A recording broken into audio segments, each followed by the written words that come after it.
హల్లెలూయా హల్లెలూయా. దేవునికి స్తోత్రం.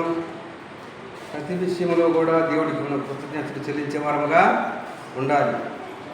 ఈ యొక్క ప్రభువారు ఆ యొక్క బెతస్దా అనే గ్రామానికి వెళ్ళినప్పుడు కట్టబడిన గాడిద అక్కడ ఉన్నట్టుగా మనము చూస్తున్నాము. ఆ గాడిదని విప్పి నా దగ్గర తోలుకొని రండి అన్నప్పుడు ఆ పశువులు తోలుకొని ఇప్పుతా ఉంటే అక్కడ కొంతమంది అక్కడ నుంచున్న వారు అడిగారు, ఎవరు కంటే ప్రభువు కావాలంటే విడిచిపెట్టినట్టుగా మనం చూస్తున్నాం. ఈ లోకంలో ఆ యొక్క గాడిద కట్టబడి ఉన్నది. ఈ లోకంలో నువ్వు కూడా అనేక రీతిలుగా కట్టబడి ఉన్నావేమో.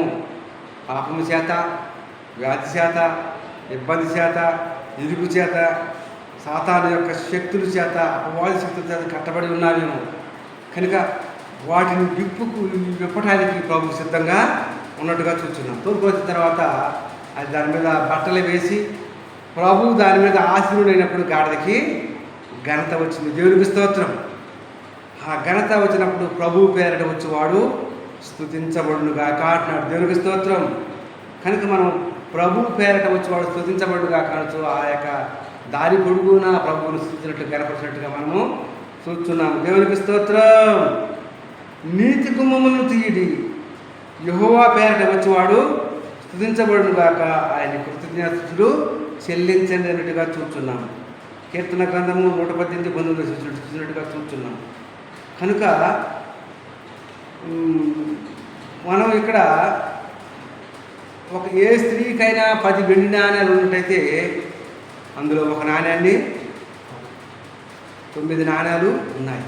కానీ ఆ 9 నాణ్యాలు పోగొట్టుకున్న నాణ్యం కొరకు ఏం చేసిందంటే దీపాన్ని వెలిగించింది. ఏ దీపాన్ని? వాక్యం అనే దీపాన్ని వెలిగించింది. తర్వాత ఇల్లంతా కూడా వచ్చింది. తర్వాత అది దొరికినప్పుడు తన పనికత్తెలతో సంతోషించి నా పడిపోయిన ఆ వెండి నాణ్యము నాకు దొరికిందని సంతోషించినట్టుగా మనం చూస్తున్నాం. ఈ లోకంలో అనేక రీతిలుగా మనం పడిపోతున్నాం. వ్యాధి చేత, బాధ చేత, కష్టాల చేత, శ్రమల చేత, ఇబ్బంది చేత, ఇంటి చేత పడిపోతున్న మనల్ని ఆయన లేవనెత్తడానికి ఈ లోకానికి వచ్చాడు. దేవునికి స్తోత్రం. కనుక అది దొరికినప్పుడు ఆ బిడ్డ ఎంతగానో సంతోషించింది. దేవునికి స్తోత్రం. ఆ వెండి నాణ్యం ఎవరో కాదు, మనమే.